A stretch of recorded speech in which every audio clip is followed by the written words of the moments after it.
It began like so many other tragic stories, quietly and without immediate connection. In cities scattered across the American Midwest, young men in their late teens or early 20s vanished under seemingly similar circumstances. They were promising students, athletes, and friends. Each of them disappeared during a night out, usually after leaving a bar or party, often alone and often under the influence of alcohol. And days or weeks later, their bodies were discovered in nearby rivers, lakes, or other bodies of water. At first, these incidents were labeled as accidental drownings. Police departments chalked it up to misadventure, intoxication, or poor judgment. Families were left devastated, but the cases never gained widespread attention. No alarms were sounded. No red flags were raised. To many, they were tragic but isolated events. But not everyone was convinced.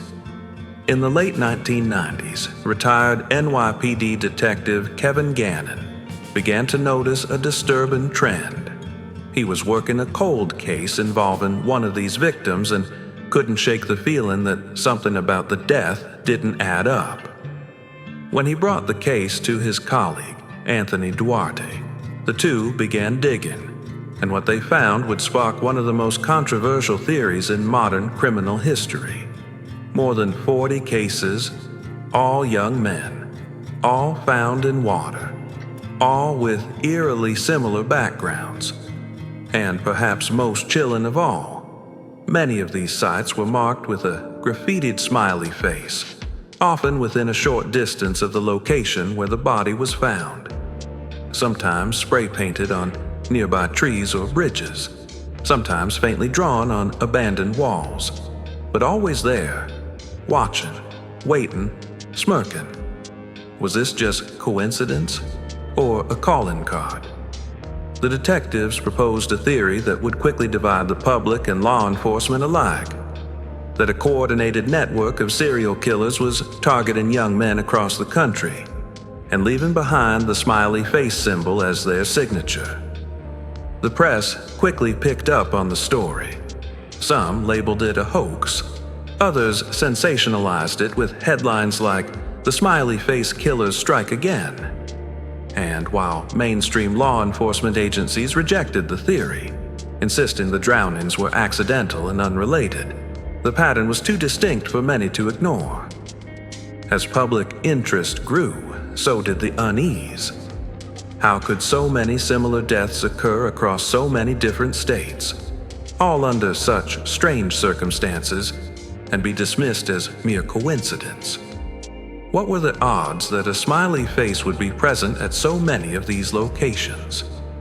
And who would have the means or the motive to orchestrate such a widespread campaign of murder? To understand the full picture, one must look deeper into the victims' lives, the investigators' relentless pursuit, and the chilling psychological undertones of a symbol so often associated with innocence, now twisted into something much darker. What started as a scattered collection of drownings was quickly transforming into something much more sinister, a mystery that continues to baffle authorities, terrify communities, and divide public opinion. And so, we ask you, could this really be the work of a serial killer network hiding in plain sight? Or is it all just an eerie coincidence? Let us know what you think in the comments. The faces of the victims are haunting in their similarity, not in appearance, but in circumstance. Young men, mostly college students, bright futures, academic achievers, star athletes, the kind of sons any parent would be proud of. They vanished during nights out with friends, often celebrating life's milestones, birthdays, exams, championships, the moments when laughter and vulnerability mix. Take Chris Jenkins, a senior at the University of Minnesota. On Halloween night in 2002, he left a downtown Minneapolis bar and disappeared into the freezing dark. His body was found 4 months later, encased in ice on the Mississippi River. The medical examiner initially ruled it an accident, until years later, after persistent lobbying from his parents, it was changed to homicide. Or Patrick McNeil, a Fordham University student in New York City. He vanished after a night out in 1997. Witnesses said he seemed disoriented and possibly followed. His body was found 2 months later, miles away in the East River. Retired detective Kevin Gannon was assigned to the case, and it was this very investigation that first led him down the rabbit hole of what would become the Smiley Face Killer theory. Across cities, La Crosse, Pittsburgh, Boston, Chicago, the pattern emerged. Promising young men, vanishing near bodies of water, later found drowned. Some showed signs of trauma inconsistent with accidental drowning. In several cases, autopsy reports were incomplete or conflicting. In others, authorities quickly closed the files despite lingering questions from families. But what if this was more than random tragedy? Midway through their research, Gannon and Duarte noticed another disturbing trend. The victims often disappeared in clusters. 1 month might see 3 vanishings in 3 different states. Another month, 2 bodies discovered weeks apart in similar conditions. It was as if the killers, if they existed, were coordinated, communicating, sharing a playbook. And that brings us to one of the most chilling aspects of this theory, the idea of an organized network. Not a single serial killer acting alone, but a group, operating under the radar, using the internet, dark web forums, or private message boards to share targets, methods, and trophies. It sounds like a plot ripped from a thriller movie. But could it be real? Before we go deeper into that possibility, we'd like to ask you a favor. If you're finding this mystery compelling so far, make sure to subscribe to our channel.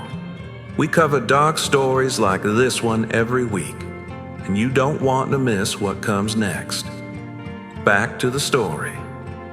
The smiley face became the thread tying it all together. In city after city, the simple graffiti image, a crude circle, 2 dots for eyes, and an arched mouth, was spotted near the locations where the bodies were recovered. In many cases, they were hidden, tucked away under bridges, behind dumpsters, or scrawled onto storm drains. Law enforcement largely dismissed them as coincidental, the kind of graffiti found in any urban environment. But Gannon and his team argued otherwise. These weren't random marks. They believed the timing, placement, and proximity of the symbols to the crime scenes were too precise to ignore. Could this be the killer's twisted way of claiming responsibility without ever saying a word? As more cases emerged, online sleuths and independent investigators joined the search. Message boards filled with timelines, maps, and theories. Reddit threads exploded with speculation. Was this the work of thrill seekers mimicking earlier crimes? Or something even more calculated? By now, the Smiley Face Killer theory had transcended urban legend. It had become a cultural phenomenon, a frightening possibility that society refused to confront directly. Because if the theory is true, if a hidden network is out there, killing at will, what does that say about our safety, our systems, and how little control we actually have? What do you think? Are these cases connected? Or are we just drawing lines between tragedies that were never meant to intersect? By the mid-2000s, the pattern had become too unsettling to ignore. Young men vanishing, bodies found in water, autopsies offering vague conclusions, hypothermia, accidental drowning, intoxication. But retired NYPD detectives Kevin Gannon, Anthony Duarte, and Mike Donovan refused to accept the easy answers. They believed something sinister was happening across the country, and they were determined to prove it. Their quest wasn't officially sanctioned. They weren't working for any police department or federal agency.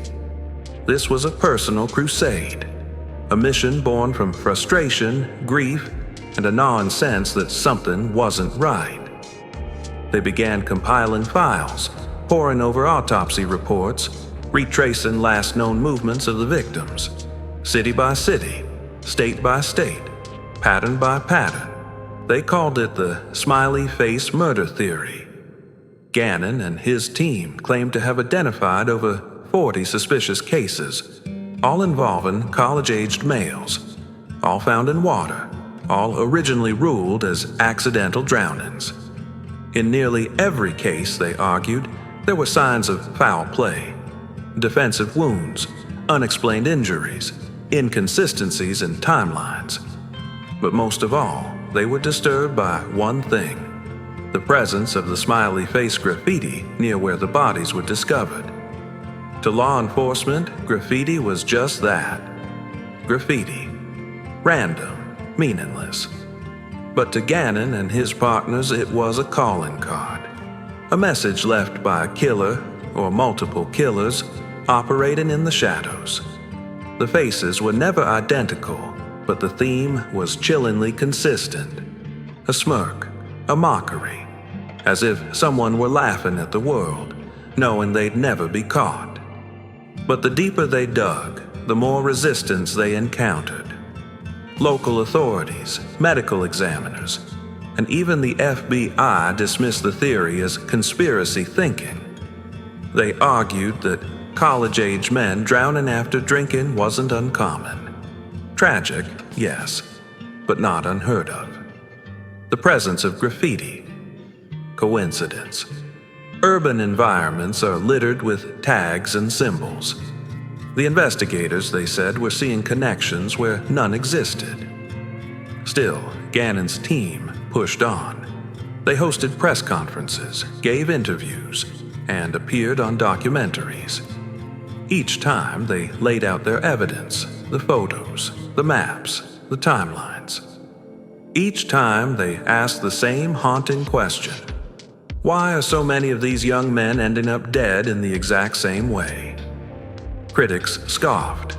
Online forums exploded with debate.